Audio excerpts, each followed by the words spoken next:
Dans la Bible, dans le livre du prophète Saë, il y a ce passage qui dit « Mon peuple mangera, mais vous aurez faim. Mon peuple boira, mais vous aurez soif.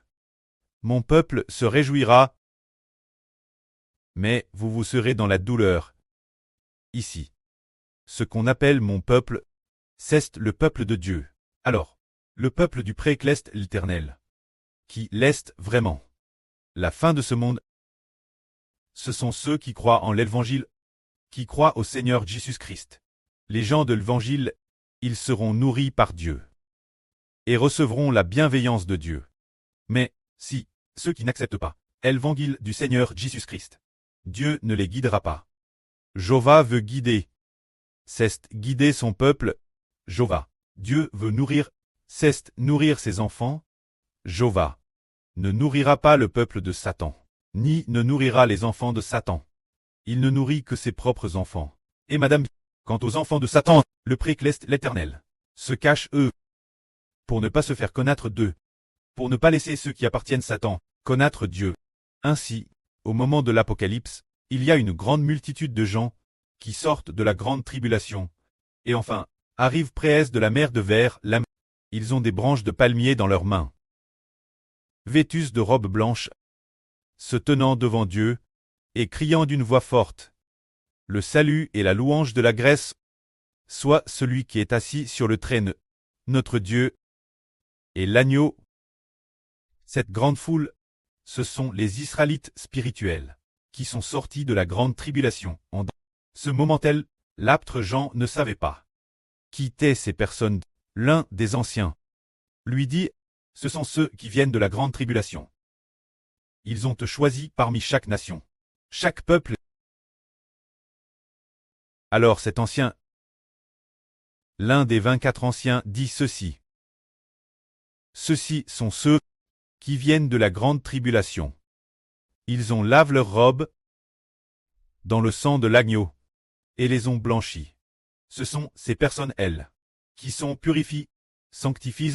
Ce sont les personnes pures et saintes qui peuvent traiter le peuple de Dieu. Les personnes impures ne le peuvent pas. Alors nous tous, nous étions autrefois impurs, mais si nous voulons accepter le salut, accepter la rédemption, comme il est dit ici, laver ses robes dans le sang de l'agneau, pour les blanchir.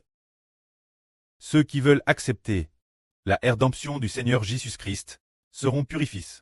Ainsi, il est dit ici, c'est pourquoi ils se tiennent devant le trône de Dieu et le servent jour et nuit dans son temple. Celui qui est assis sur le trône dressera sa tente sur eux. Ils n'auront plus faim et ils n'auront plus soif. Le soleil ni aucune chaleur ne les frappera plus, car l'agneau qui est au milieu du trône les pâtera et les conduira aux sources des eaux de la vie. Et Dieu essuiera toutes larmes de leurs yeux. La grande puissance du pré-Céleste. Le pré-Céleste tendra sa tente pour abriter ces personnes. Quel genre de personnes abritait-il? Ceux qui viennent de la grande tribulation et qui par le sang précieux du Seigneur Christ, on lave leurs robes, ceux qui les ont rendues blanches, ils sont digés le peuple de Dieu, les enfants de Dieu, les trésors de l'Éternel Dieu. Le pré-Céleste dit, ils sont mes enfants, ils sont mon trésor. J'viendrai ma tente pour les abriter, afin qu'ils n'aient plus jamais faim, ni plus jamais soif, le soleil ni aucune chaleur ne les frappera plus. C'est en devenant le peuple de Dieu, en devenant les enfants de Dieu, que l'on obtient la protection de Dieu. Il est dit ici, que l'Éternel, le Dieu qui est assis sur le trône, tendra sa tente pour les abriter. Le pré-Céleste veut abriter. Quel genre de personne? Qui veut-il projet? Qui veut-il faire bénéficier, pour toujours, de la protection de Dieu, afin qu'il soit toujours en paix? C'est de projet le peuple de Dieu. Se dire de projet, ceux qui, par le sang de l'agneau, on lave leurs robes et les ont blanchis. C'est de dire projet. Abriter ceux qui ont cru en l'Évangile du Seigneur Christ, obtenant ainsi une vie nouvelle et devenant le peuple de Dieu. Nous voyons que dans l'Ancien Testament pour Israël et le pré-Céleste, n'a pas dit que Dieu projerait son peuple Madame envoie l'arme de Babylone pour détruire son propre peuple. Comment cela a-t-il pu arriver? C'est parce qu'il s'était souillé. Qu'il n'était plus le peuple de Dieu. Il était DJ, le peuple d'autres dieux, le peuple de Satan. C'est pourquoi Dieu a envoyé l'arme de Babylone pour détruire l'Israël antique, l'ancien royaume de Juda. Ainsi ils ont détruit et le reste a été emmène en captivité Babylone. Quand ceux qui sont NS Babylone, Dieu les a conduits à la repentance. Et Dieu a eu compassion d'eux. Il en va de madame pour les gens de notre époque. C'est la madame chose. Quel genre de personne? Réoua la guerre de Dieu. Sa protection éternelle, sa nourriture et son amour, comme il est dit ici. Ce sont ceux qui par le sang de l'agneau, on lave leurs robes et les ont blanchis. Alors, avant que nous ne croyions au Seigneur, quand nous ne croyions pas encore, au Seigneur Jésus-Christ, avant d'être lavés, avant d'être rachets, nous n'étions pas considérés comme des enfants de Dieu. Ce moment-là, nous ne recevions pas la nourriture de Dieu, nous vivions dans le pchash, vivant sans espoir. Mais quand le précleste nous a appelés, nous a fait croire en son Fils, et qu'après avoir te bâtisse en son nom, nous avons comment très nourris, comme il est dit ici. Car, El Agneau qui est au milieu du trône, les pâtera, et les conduira aux sources des eaux de la vie. Et Dieu essuiera toutes larmes de leurs yeux. Bien que frère et sûr, le prêt avait initialement prévu de nous choisir, mais avant que nous ne soyons rachets, avant de croire au Seigneur Jésus, avant d'être baptisés, cette poquelle nous étions-nous pas, comme les gens du monde de Satan, nous heurtant et saignant, vivant dans le péchage, vivant sans espoir. Cette poquelle c'était parce que nous n'avions pas encore accepté le salut, ni tes plaques sous le nom du Seigneur Jésus. Nous n'étions donc pas nourris. Sans très nourris, nous ne voyions pas d'espoir pour l'avenir, et il n'y avait pas de vie nouvelle en nous. Mais, maintenant c'est différent. Après avoir accepté le salut du Seigneur Jésus-Christ, nous sommes devenus enfants de Dieu, le peuple de Dieu. C'est pourquoi il est dit ici. El Agneau qui est au milieu du trône les pâtera et les conduira aux sources de l'eau, de la vie. Et Dieu lui-même essuiera toutes leurs larmes. C'est ainsi que notre précleste l'Éternel veut pâtre tous ses enfants. Mais quand ceux qui ne sont pas ses enfants, le pré ne les pâte pas, tout comme notre précleste l'Éternel. Notre papa, le Seigneur Jésus a dit l'année dernière, notre sur Zaowan. Quand ceux qui ne croient pas, pour les non-croyants, ne l'épargne pas, chasse-le tous, ne l'épargne surtout pas. Et la voix contenait de la colère. Puis dans ces 1 ou 2 jours, le Seigneur a aussi dit au frère Hébert, chasse ces 30 non-croyants dehors. C'est-à-dire les non-croyants. Le Seigneur veut-il les nourrir? Non, il ne veut plus.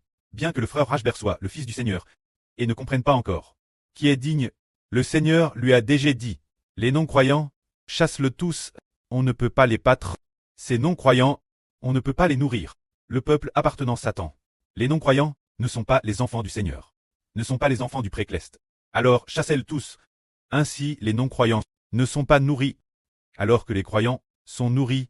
Cependant, nous qui croyons, versons-nous encore des larmes. Prenons un exemple. En 2024, le frère Hébert a vu une photo de la sur Jaowan. C'était son ancienne image de WeChat. Sa photo de profil WeChat. Oh, elle conduisait une BMW. Bien qu'elle soit plus jolie. Mais, il n'y a aucun sourire sur son visage. Pas de joie du tout. Pour quelle raison? Parce que ce moment-elle, la sur, n'avait pas encore vraiment. Bien que le précleste ait digé prédestin. La surtrait une enfant de Dieu, mais, elle ne connaissait pas encore vraiment. Le berger, le frère Hébert. Et elle n'était pas non plus vraiment. Bien qu'elle ait baptisée dans la religion auparavant. Elle n'appartenait pas encore vraiment. Au nom du précleste et du Seigneur. Une fois qu'elle a connu le frère Hébert, et qu'elle a appartenu au Seigneur, et au frère Hébert, elle a te nourri. Ce moment-elle, le passe de la sûreté, elle a peut-être vers beaucoup de larmes. En verse-t-elle encore maintenant? Cette âne, il semble qu'elle n'en est pas vers. Si elle en a vers cette âne, c'était probablement parce qu'elle s'est fait réprimander par le frère Hébert. Juste verser des larmes pour cela.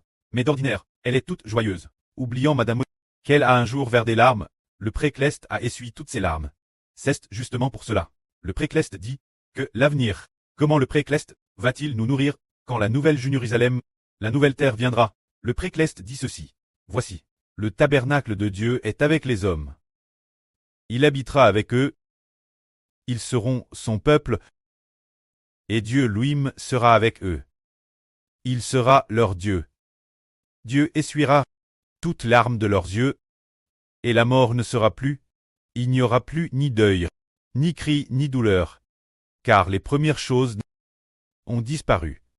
C'est dire que le précleste l'Éternel va nous nourrir lui-même, il habitera lui-même avec nous. Actuellement, c'est le fils du précleste et du Seigneur, qui habite avec les frères et sûrs. Mais quand viendra la nouvelle terre, non seulement le frère Ashbert habitera avec les frères et sûrs, mais le précleste et le Seigneur habiteront aussi avec nous. Auparavant, c'était, dans cet ancien temps, quand nous étions encore sur l'ancienne terre, il fallait la lune, le soleil, la lune et 12 toiles pour clairer. Mais, l'avenir quand viendra, le nouvel univers et la nouvelle terre, le précleste et le Seigneur, nous guideront eux-mêmes. Alors, il est dit encore ici. Il est dit ici. Voici, je fais toutes choses nouvelles. Et il dit crie, car ces paroles sont certaines et véritables. Voici, c'est fait. Je suis l'alpha et l'oméga, le commencement et la fin de la source de l'eau de la vie. Gratuitement, je donnerai boire celui qui a soif, celui qui vaincra, ritera de ces choses, je serai son Dieu, et il sera mon fils. C'est ainsi que le prêt va nous nourrir lui-même, pour que nous l'avenir, pour toujours et jamais. Soyons les enfants de Dieu. Et le précleste dit, je donnerai de la source de l'eau de la vie. Gratuitement, celui qui a soif, c'est ainsi que le peuple de Dieu est nourri.